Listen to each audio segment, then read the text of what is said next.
Hello, good morning. এই যে দেখো, আমি সকাল সকাল উঠে আলু পরোটা বানাচ্ছিলাম, কারণ বাবুর স্কুল আছে আর স্কুলের জন্য টিফিন তৈরি করতে হবে।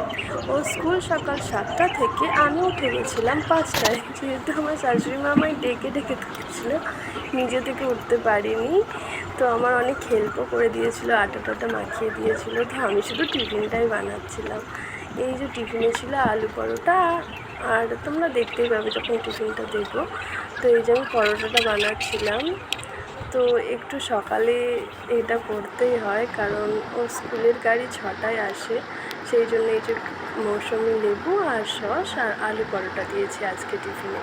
তো জানি না কতটা কি খাবে, একদমই ফিনিশ করতে চায় না। রুটিটা তাও খেয়ে নেয়, আজকে মনে হয় খেয়ে নেবে আশা করছি। এই যে আমি স্কুল ড্রেস পরাতে তো নাজেহাল। ও ওকে একবার করে ওঠাচ্ছি, ও বসে যাচ্ছে, আবার টাই পরাচ্ছি বসে যাচ্ছে, বোতাম আটকাচ্ছি বসে যাচ্ছে, প্যান্ট পরাচ্ছি বসে যাচ্ছে। তো এরকম করেই ওকে রেডি করতে হবে, যেহেতু ছোটো বাচ্চা। তো ওর ওপরে আর কি, এত সকালে আমরাই উঠতে পারি না, তো ওকে স্কুলে যেতে হচ্ছে, তো আর কি করবে বেচারা। আর এই গরম যা পড়েছে, সকালে ছাড়া তো উপায়ও নেই।